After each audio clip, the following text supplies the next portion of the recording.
For more on this, let's bring in former acting DHS Secretary Chad Wolf. Great to have you. I want to show you a couple of numbers here. So CBP, Customs and Border Patrol, had 1,763 unaccompanied migrant children in its custody as of Tuesday, 625 of whom had been held more than 72 hours. I think that's going to be another issue, right? Because this issue of how long you can hold them is going to come up.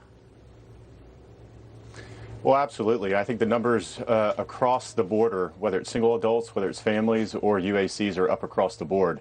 And particularly UACs are troubling because you can't release them. You can't do the catch and release like you can with the family units and the single adults that we see that the Biden administration is doing.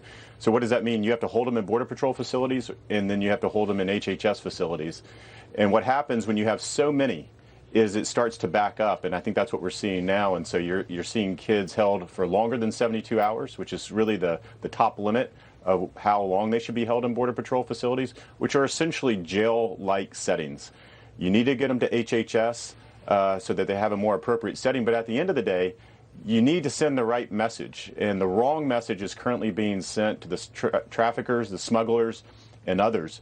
That now is not the time to come. There is a time to come, it's just not now. And that message is too nuanced.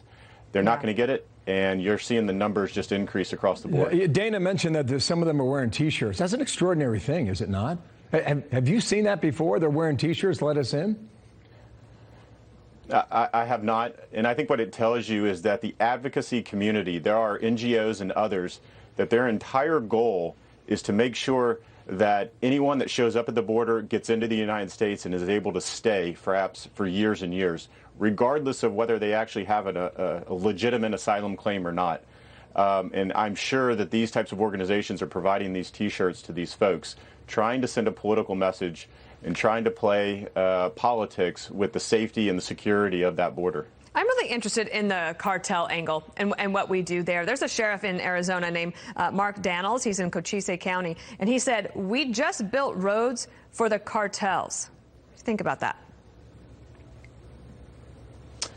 Yeah, absolutely. I know Sheriff Daniels pretty well. And a lot of the law enforcement community along that border are seeing firsthand the results of what we have seen over the past 4 or 5 weeks.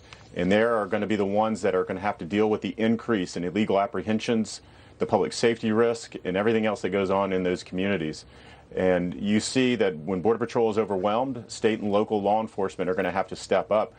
But I think it's important to note there's not one individual that is smuggled across that border or comes across that border illegally that's not paying a cartel, a trafficker, or a smuggler to do that.